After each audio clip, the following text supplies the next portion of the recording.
driving with the new up-and-coming Uniden DFR9, which is the replacement to the, or successor, I should say, to the Uniden DFR7.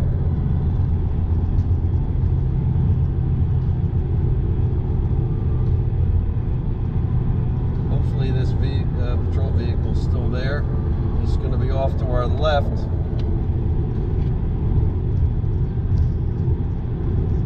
The approaching on-ramp on the opposite side of the highway.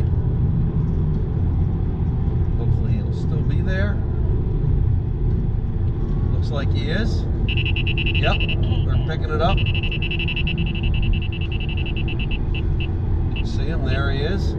He's running IO. You're going to see him come back on again when the vehicle here goes past the on-ramp and gets in his capture.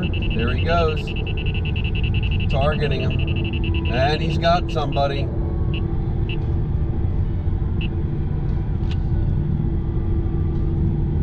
So very good performance with the Uniden DFR9. Very tricky.